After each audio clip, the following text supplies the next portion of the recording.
It's great to be here today. I'm excited to be able to connect with you all. In the worlds that I've worked in my life, which are forestry and agriculture, usually the gender distribution is flipped, right? So it's really cool for me to be in a group of mostly women, but thank you, gentlemen, and other folks that have other gender identities for being here as well. It really does take a community, it takes a village, and that's kind of the theme that I want to come back to in our talk today. It's been interesting to be named a MacArthur Fellow. I've had just about a year now to reflect on having the term genius associated with my name. And when they call you about the fellowship, the thing that they don't tell you is how people's expectations of you change, right? All of a sudden you're going to be the one that fixes all their problems, or your friends will oftentimes refer to you as the genius in the room. Where if you work on university campuses with colleagues and brilliant students, everybody's smart, right? So it's, for me, it's just been amazing to be named a MacArthur Fellow. The acknowledgement of my hard work, the acknowledgement of my teams, certainly the financial award, I so appreciate all of those things. In reflecting about this over the last year, however, one of the things that I've decided that I want to do is start to push back on that narrative. The narrative of the genius that's, this sole person that fixes all these problems, is so smart, that it's an individual, right, that has these characteristics. And sort of what I want to replace it with is the fact that the genius really is in collaboration. And there's 3 types of collaboration that I've really benefited over the course of my career. I come at this as a scientist, right? I have a PhD in forestry from the University of Wisconsin-Madison. That is my lens that I work on these problems with. I am a scientist. So first of all, I want to acknowledge that it's a science collaboration that I'm engaged with. However, it's not just science, right? I mean, science takes a supportive community. It takes a community of funders. If you're working in agriculture, it takes a supportive agricultural community that you're working with. So it's much bigger than just the science itself. There's this broad stakeholder community that also needs to be a part of the picture. And certainly when I think about what my teams and I have been able to accomplish in terms of trying to blend sort of that common narrative of production versus conservation in agriculture, and really thinking about blurring those lines, that has taken collaboration with farmers and farm landowners, right? Including maybe some of you in this room. And so I really want to acknowledge also the collaborative character of the farmer leaders that we've been partnered with over time. And then recognize the fact that, I didn't get to sort of do this work, that, we're all standing on the shoulders of giants, even when our beginnings are very humble. So here's some pictures of my family farm. I would guess that most of the people in this room would have similar pictures of your family farms. Raise your hand if something about these pictures looks familiar. Yeah, great. So my family farming story starts back in, at least on the land that we inhabit today, starts back in 1869, great-great-great-grandparents, right, that moved to Wisconsin, northern Wisconsin from southern Wisconsin. And this isn't the farm that I grew up on. I grew up in town. However, some of my fondest childhood memories were visiting this farm. And in this picture that you see on the left, our family reunions were always at the farm, right? And so that's my great-grandma Julia participating with all the great-grandkids in a gummy sack race on the farm. I'm the little girl in awe with my mouth open there on the right. Right, I was thinking about how I was going to win this gummy sack race. So, you know, for me, agriculture has always been about that family connection, that connection to that land, and that legacy that extends back multiple generations. It's also been about food production. My sister's family lives on the farm now, and while it was a working dairy farm when I was growing up, the 80s happened, right? And so the dairy operation went away. Now that farm produces mostly food for our family consumption, including, you know, my parents are out there every single day, even in the really high heat we've had in the last few days, out there on 95-degree days, you know, working in the gardens. And then also we commonly raise eggs for the family, poultry production, as well as sometimes some cattle. What the farm means to me today as well is about extending that legacy into the future. And so here you see my two boys on a trip to the farm a couple of years ago during COVID, and how much fun we all had spending time on that farm and chasing the chickens, right? And them now learning about that connection to the land and the connection to where our food comes from. But I want to come back to that central theme about, you know, community, because I think if you come from a farm or you have a connection with agriculture, you recognize that farms are all about community, right? It's not just a single person, right? It takes a village, it takes a family, it takes a community to make a farm work. And that's certainly been one of the realizations that I've brought to the science that I do. However, as I was graduating college way back in the early 1990s, like so many of us from the Midwest, what I wanted to do the most was get out, right? I mean, who has themselves has had that experience, right? Where you just need to spread your wings and fly, you know, either you or a friend or maybe a daughter or granddaughter now. So I spent the early part of my career in places that looked like this, right, in a forestry context.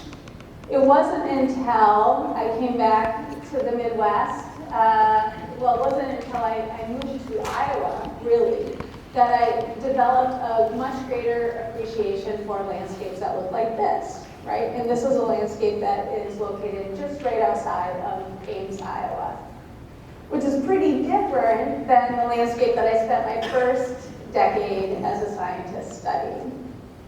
How did I come to appreciate this landscape?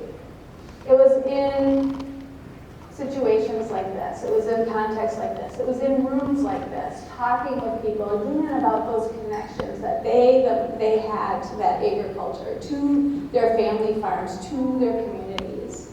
Right? That is really what made me fall in love with Iowa and made me fall in love with agriculture. And I would listen to people. Again, I was coming from a forestry context, so I was thinking, I really don't, I need to listen first. I don't really have a lot of expertise to offer here. I'm really enjoying this conversation that I'm a part of, but it's different for me. I need to listen and learn. And as I listen to these conversations, what people will talk about is how proud they are of our agriculture here in the Midwest, right? And we all know the statistics. Iowa, right? First in the nation in corn production, sometimes soy, but we have to compete with Illinois on that statistic, right? First in egg production, first in ethanol production, first in hog production, first in bioproducts production. Like, we're so proud of those statistics because it really does provide the base of our civilization, the things that people need to get through their day on an everyday basis. That's what we're proud of. However, as I would talk with people about agriculture and how it's changed over time, I would also sense that people were mourning. They were mourning about the loss of their communities. The fact that while agriculture is so productive today, it's amazing, right? But it really doesn't take very many people anymore to make it go. And so loss of the farm families on the landscape, maybe losing their own farms, and mourning that loss of connection between people and the land. They would also mourn the fact that while our agriculture is so productive, it's really hard on our soils. And recognizing that those soils, that is the base of our wealth. Our soils, the fact that the sun shines, it rains consistently, and the human ingenuity in this room and within the agricultural community is what really forms the base of our wealth. And a big part of that is our soil. So they would mourn the loss and degradation of the soil. And recognizing that when that water falls on the soil and runs off, that it's carrying some of the contaminants with it that then has an impact on our downstream neighbors in urban areas. And that there's tension in the state today that didn't exist decades ago because of these dynamics. And they would also talk about losing the fabric of our biological diversity, perhaps, iconically through the listing of the monarch butterfly by the IUCN, the International Union of Conservation for Nature, just this last week. And they would talk about stories of seeing more life on the farm, historic in their early childhood compared to today. So that was the context I was listening to as I came to Iowa State in the early 2000s. And people would recognize that, we need both, right? We need both our productive agriculture, but we also need these other things that provide for our clean water, that make sure that we can continue that productive agriculture in the future with our soil. We need our biodiversity. We need inspiring places to go visit. We need to be able to foster the next generation on the farm. And the question was, how do we do that? And recognizing that we should be smart enough to be able to balance that. And really, that agriculture can produce a full basket of goods and services for society. Sure, the food, feed, fiber, and fuel, but also that clean water, that abundant wildlife, that wonder on the landscape. And the question is how? That's the context that I came into working in agriculture in. And again, my lens at looking at this was first through science. Recognizing that science is only a part of the puzzle, but it can be an important one. And because I was working at this from a science perspective and trying to listen, I would listen to other faculty at Iowa State University in my department and beyond. And the theme that they kept coming back to is we just need to find a place for perennials in this landscape. Yeah, our annuals are amazing. Corn, soybeans, amazing crops, but we need to find more places for perennials in this landscape. And so that is really what I set out to do early on in my career. And as I talked with faculty and they talked about what was already known in the relationships between perennials and agriculture and the kind of benefits it could provide for society, this is the picture that came into my mind. And I first drew it on a piece of paper and then put it on a whiteboard and shared it with my colleagues. And I promise not to overwhelm you too much with all sorts of science statistics, but this one is an important one. I drew this relationship which said, on that x-axis there, what is the proportion of perennials in the landscape? And the low would be, say, no perennials. It would be all annual agriculture.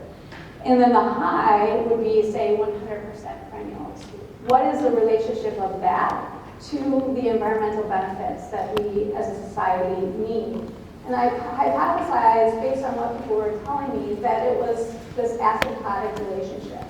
That the whole landscape didn't need to be in perennials, and that we could get a big bang for the buck by just putting a little bit of perennials in the landscape on the right place. And I was amazed when my faculty colleagues, that had been there for decades, icons in the field, Rick Cruz, right, Matt Lehman, Dick Schultz, were like, yeah, that's what we're talking about. I was like, cool, that's so great. And I said, but I have a second part to it too, which is, it's not really just about the environment. When we're talking about agriculture, when we're talking about any kind of natural resources problem and solution, it's also about the people, right? And so I also drew this relationship, and it's just a hypothesis. I said, but we know we don't need the annual agriculture. But we think that if we would put more perennials in the landscape, that then there could be positive feedbacks to society itself. And so I drew this relationship, and they were like, wow, yes, this is what we've been talking about for over a decade. And I said, cool, I'm going to spend the rest of my career on that. And that's really what I've done, and I've done it in collaboration with so many people and looking at it in so many ways. And so first I just looked back at history, and I looked at historical tests of those relationships with a former PhD student, Paul Brown, who's now working at University of Alabama Extension. I looked at it from sort of the social lens, asking people about their relationships and where they saw that perennials could fit in the landscape. And here's just pictures of a host of students and colleagues that I worked in terms of that human dimensions component, looking at that hypothesis. We've looked at it in the model space. Some things are just so hard to test on the landscape, you can't. And so we use models in computers to try to understand relationships, such as the one I drew. And then we've also done actual experiments on the landscape, biophysical tests. And here are some of my key colleagues that have done these experiments with.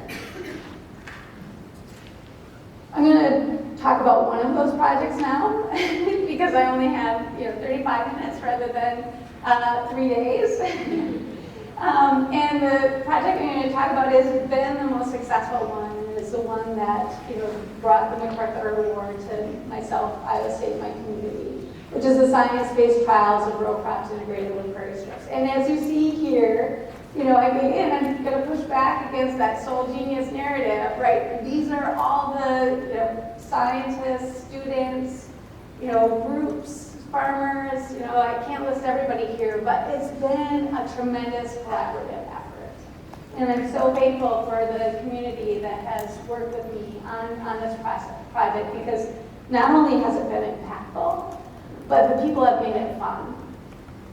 And what are Prairie Strips? They're what the name says. They're little bits of reconstructed native species, prairie, that we integrate into row crop fields, oftentimes on the contour of fields or at the edge of fields if it's flatter, to try to intercept the flow of water as it's moving off that farm field and provide a host of benefits.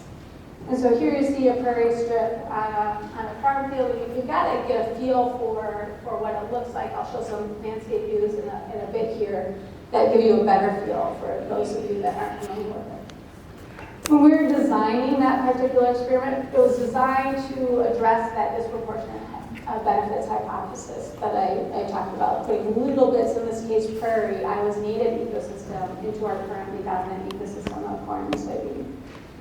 And we actually thought about a whole bunch of different kinds of perennials that we could put into this experiment. We talked about brome, because it's what is already used on farms. We talked about switchgrass, because it's a candidate, biofuel species for USDA and the Department of Energy. We talked about hazelnuts, because you could harvest them and make a high-value oil. We settled on prairie in terms of the experiment, and I'm so glad we did. And these are the reasons why. First of all, it's perennial, so we wanted to look at perennial and annual agriculture, so it fit that. The second is that it does have these deep roots. And we all know about deep roots in agriculture, right? That's our heritage. And here's just a picture of intermediate wheatgrass, a native prairie plant, in comparison to a winter wheat. And you can really see those deep roots. If we think about slowing down water, allowing it to infiltrate, transpire back up in the atmosphere, if we think about building our soils, deep roots, fibrous roots, abundant roots are really a crucial part of that equation. The other reason that we integrated prairie that didn't quite become clear until we started doing the experiments, but the fact that the stiff stems stay up in a pounding rain, which makes it different, say, than the cool season exotic brome that is commonly used as conservation cover on farms. And that is really important in terms of both providing the water quality benefit as well as the wildlife benefit. It's diverse, right? And so it will do well in a wet year, something, and it will do well in a wet year, something will do really well in a dry year, a cold year, a hot year. Because of that diversity, it confers resilience. And the fact that it's native to this place, right? So it's well adapted to our soils, our climate, our native species are adapted to it. So this is why we chose prairie.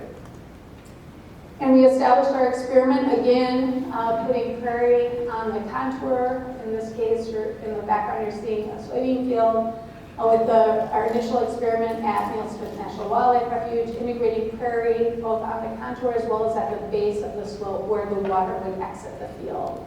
And at the bottom there, you see monitoring equipment and H-bloom, which helps us understand the amount of water leaving the field as well as the chemistry of that water leaving the field. And we collected all kinds of measurements, right? A whole suite of scientists, students, undergraduate, graduate, postdocs out collecting data. We basically tried to take a pulse of what was happening on those fields where we had the experiment. And we looked at crop yield and profitability, wildlife diversity and abundance, water quality and quantity, soil health and carbon dynamics, pollinator and monarch butterfly, as well as social willingness to pay. That's one of the cool things, I think, of all the science that we've done, is by looking at this innovation, this prairie strip idea, and not just looking at it from one lens, but looking at it from all these different lenses, and really trying to develop a systems view for how prairie strips could fit in on farms in the Midwest. And in terms of collecting credible data, these pictures are probably some of our most impactful data points that we've collected. They're not even numeric, the pictures themselves, but part of what changing the landscape requires is changing hearts in addition to changing minds. And these pictures have changed hearts, including the farmer collaborator, Gary Van Ryswick, who was farming the crop fields around our initial Prairie Strips experiment. So what you're looking at is our 100% row crop field with that H-bloom at the base, experimental plot that had 90% crops in the upfield, and then 10% prairie strips at the base. And then an area nearby our experiment that was in 100% prairie, the H-blooms in those locations, after a 4-inch rain in June. And the picture really tells it all. The farm fields in this experiment were farmed using no-till techniques, the best of the best in terms of soil management, but yet we were still losing about 4.5 tons per acre per year of soil from those no-till fields because of the steepness. And that was enough for Gary Van Ryswick, the farmer colleague that we worked with here, to be like, oh, maybe no-till isn't enough on my field. Look at how much soil is moving.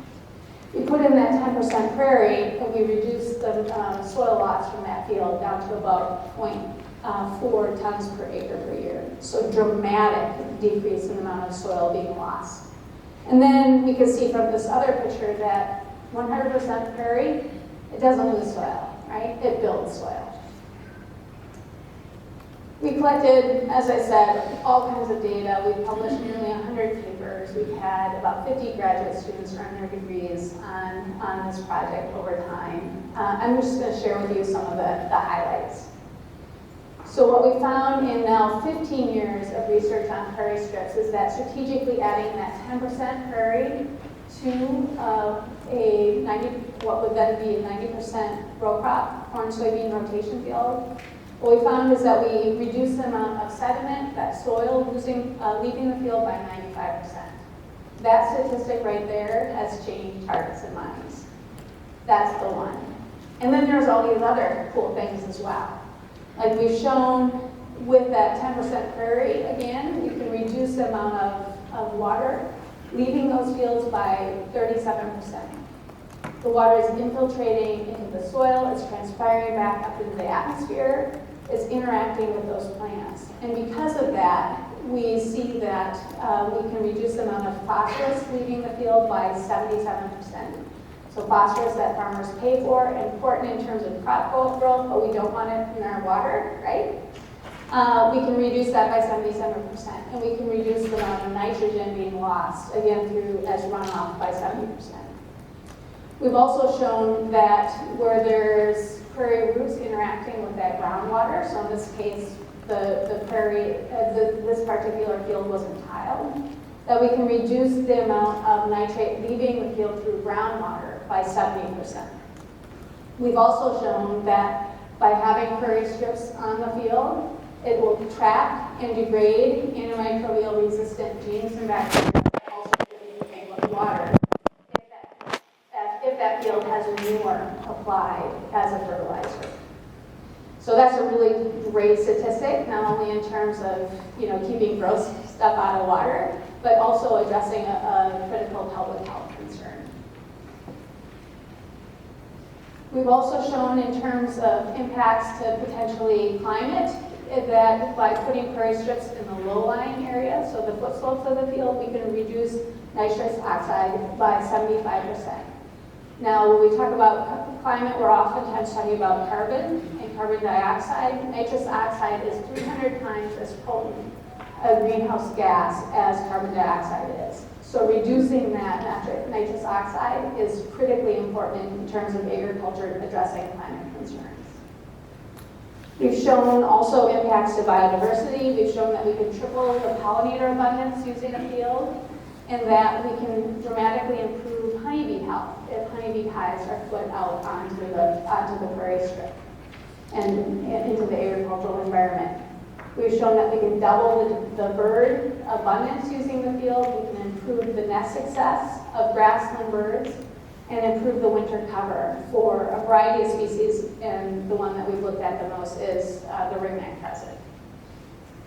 In terms of concerns to farmers, we've shown that the impact to crops, yes, we are talking about transitioning 10% of the land into prairie, but that the impact to crops is proportioned to the land put in prairie strips, that we're not creating additional weed problems for farmers in their field, that they're cheaper than installing terraces if people are already thinking about addressing a soil loss concern, and that the cost is comparable to cover crops. And finally, we've done social surveys of Iowans. Maybe one of you has filled one of these out. Thank you. If so, really appreciate your collaboration on the research. But we also have shown that Iowans are willing to pay for these environmental benefits on the order of about $278 per Iowan on average.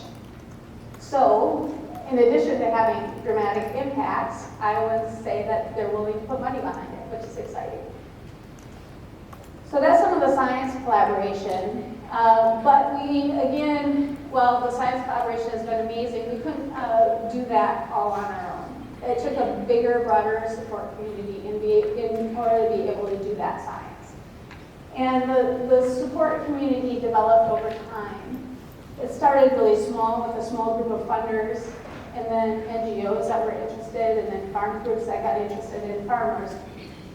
And then by year 10, in 2017, you're seeing the picture of our 10-year anniversary here, that support community had grown from just a few individuals to over 100 individuals, which is really exciting. But it did take time to get there. The initial support community included organizations like Iowa State, the Leopold Center, Fish and Wildlife Service, Forest Service, and USDA, that expanded over time to first include funders, which caught on to the idea and said, yeah, this actually might work. A variety, again, of NGOs, as well as the Iowa Soybean Association as a commodity group, was early on in terms of providing support and connecting us with other groups.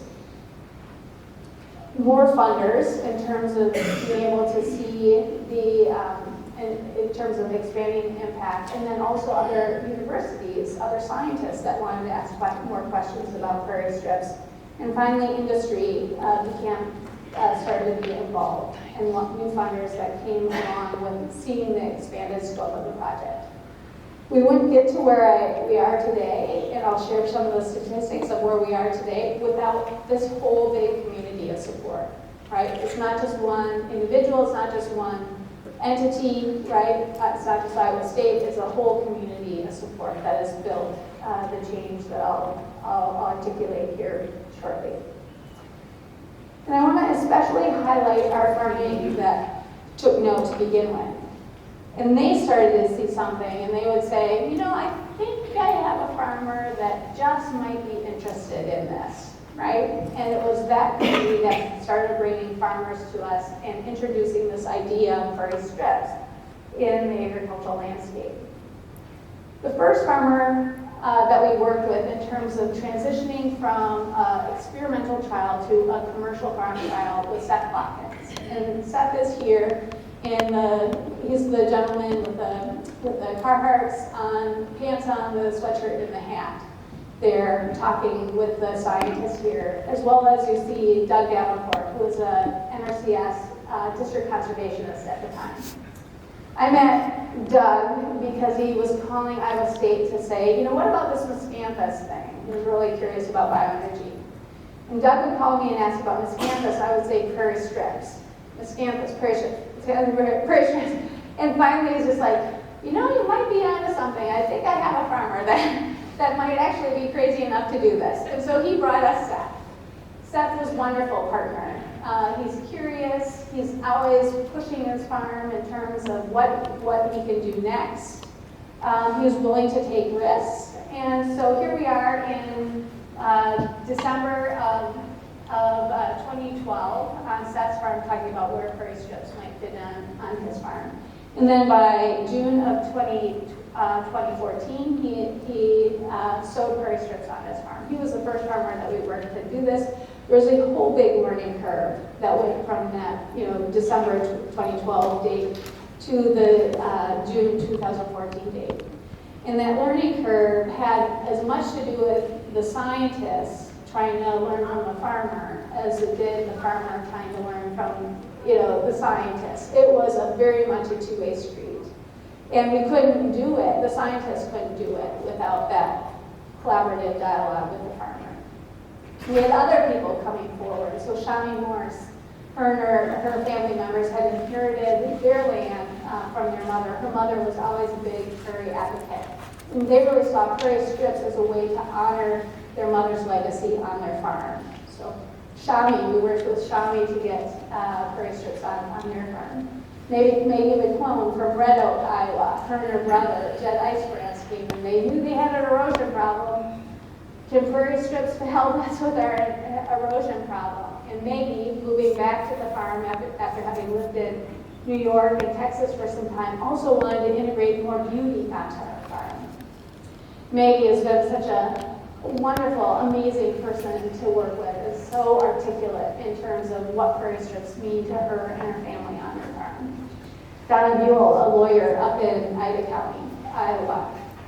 Her farm is organic, and she knows that, to support her farmer, that they have to have tillage as field cultivation as an option, right? But concerns about losing soil from that land, given the fact that they do need to maintain cultivation as an option, and seeing prairie strips as a way to slow down that movement of water and keep soil in their field. The women are coming forward, right? They're some of the first farming community leaders that came forward in terms of thinking about how we can take this practice and put it on farms. And then Margaret and Larry Stone, who already had an affinity for the natural world. Larry is a photographer. You've probably seen his pictures in books, in calendars, magazines, and wanting to have some more of that natural element expressed into the family farm that they own. There were also, in addition to the farmland owners, there were farmer leaders in addition to Seth coming forward. So here's a picture from a field day last week at Dick Sloan's farm out in Buchanan County, Iowa. Dick did it all on his own, didn't even talk with us. He just heard about the idea of prairie strips and went to his local USDA service center, and they figured out how to do it. We didn't learn until about 3 years in to Dick having done it that he did it. And they were like, oh, can we monitor the impact? And he's like, sure. He's been such a phenomenal farmer partner in terms of the science since. Farmers like Tim Smith up in Wright County, whose daughter lives in Des Moines, and he didn't want to be a water quality problem for his daughter in the Des Moines community. And then also people that didn't want any attention for what they were doing, but they recognized that they needed to give back to the land in order to support the next generation. And so one of my favorite stories is this gentleman who, in April of 2014, He planted his Prairie Strips with his 11-year-old grandson at his side because he really saw Prairie Strips as a way to help sustain the family legacy of his farm. Some of the farmer testimonials that we've gathered over time, and these are just through conversations with our farmer partners. You know, when I ask them, so why Prairie Strips? Why did you do it? And here are some of the things that they've said, because it addresses my goals for my farm. Because seeing the science, it made it a no-brainer for me, which as a scientist, I'd really love to hear that, I have to say. Because it doesn't interfere with my spring management. I know I need to do something in terms of giving back to the soil, but I'm not quite ready for cover crops yet. I'm concerned about integrating in my operation. Prairie Strips may make more sense to me because I can cite them to minimize conflict with tractor movement. I know I need to focus on my main crop, and again, you know, concerns about tractor movement or sort of getting in the field in the spring with cover crops because it costs less than a terrace, right? And then I see Prairie Strips as a practical option for my farm. And you in agriculture, you know how important practicality is on a farm, right? If it's not practical, it's not going to work. So these are the initial testimonials that we heard farmers and farmland owners talk about, and they are very practical in nature.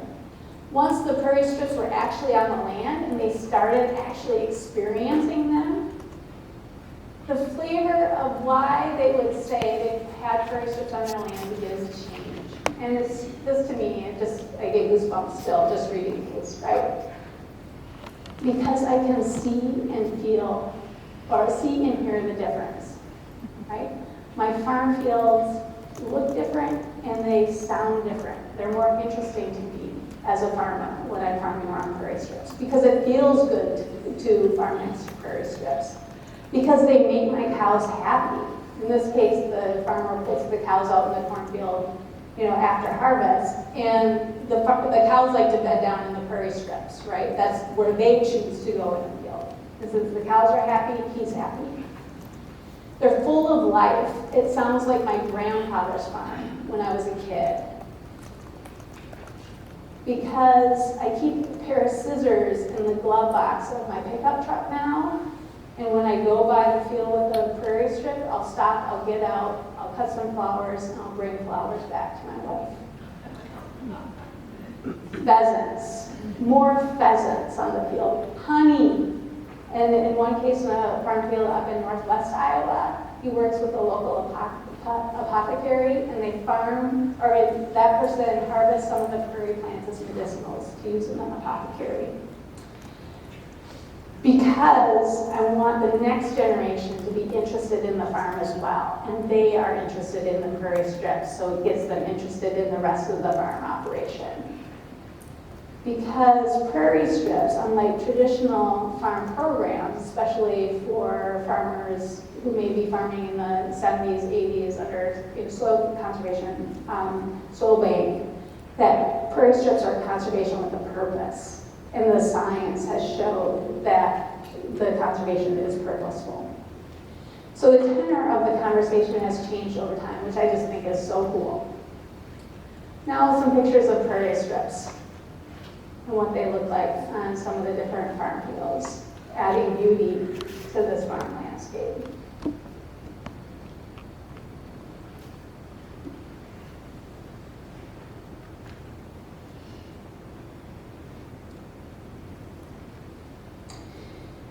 And so here's where I'll start to wrap, and I just want to come back to this idea, right, that it really does take a community. There is genius in all of this, but it's not just me. It's within the students that come up with a new question. It's in the farmers who ask questions. It's in the farmers that are willing to try this on their field, to take a risk. It's in the supportive family community that are allowing the farmer or farmland owner to take the risk. Right? It's in those NGOs, the non-governmental organizations that help get the word out about this practice. It is in this room right here, right? We are all a part of a community that is working to make change in agriculture so we can actually create that full basket of goods and service for our society. And what we noticed as a team is that as the energy around this idea of prairie strips started to develop, something changed. Something changed around 2017. In 2015, I would have gone to, say, an Iowa Soybean Association meeting, or went to a soil and water conservation district meeting. I'd say, who's heard of prairie strips? A group of, say, 20, 30, one or two people would raise their hand. By 2017, I'd ask that question, and just about the whole room would raise their hand. I'd be like, oh, I've got the wrong talk, right? Like, people already know about this. I don't have to start from A. I could start from like H or something in this alphabet. And that change was reflected in the 2018 Iowa Farming Rule. I told my colleague J.R. Buckle runs this. He asked some questions about prairie strip. Have you heard of prairie strips? And we saw that about 55% of farmers said that they had heard of prairie strips, right? He asked, do you want to learn more about prairie strips? And about, again, 55% said they may want to learn more. They do, or they may want to learn more about prairie strips. And about 54% said that they would be willing to consider put prairie strips on their land. That's a huge change from, say, 2007 when we started working on prairie strips. The feedback we got from the agricultural community was that was a crazy idea, right? So huge change, which is just so cool to see. And then that change, and again, it's not just the science, it's those three pieces coming together, and that changing farmer attitude that actually resulted in a policy change. So prairie strips being listed into the 2018 Farm Bill as a conservation reserve eligible practice. And with that change, we went from, in 2007, the initial experiment here in central Iowa, right? Over time, we generated more farmer collaborators, farm landowner collaborators, and then these data from just this late in 2020 of the numbers of acres of prairie strips in different states across the region. And the recent FSA data, we know that there's over 15,000 acres of prairie strips now on about 150,000 acres of land in 14 states. So going from that one little star, right, in 2007 to now 15 years later in 2022. That's dramatic change on the landscape. And as I hope I also indicated to you in those quotes from farmers, there's also what we're seeing is a change in values.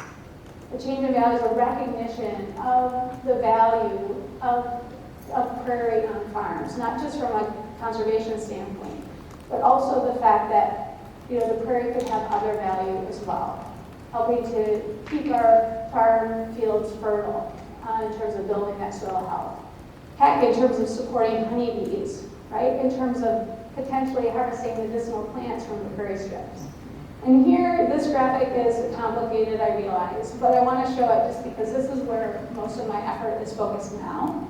It's like how, now that we know that prairie works in this landscape, how can we value it as a society and help return some of that value back to the farm to help support farmers in their pocketbook, to help keep more people in that farming landscape, managing that farming landscape, including managing the prairie strips on it. So in terms of how to create that full baskets of good and service in agriculture, I think prairie strips can be one way. And I'm so honored to be acknowledged by the MacArthur Foundation and this group by inviting me here today. But please recognize that while I get to stand here in front of you today, the genius is really in the collaboration. Thank you.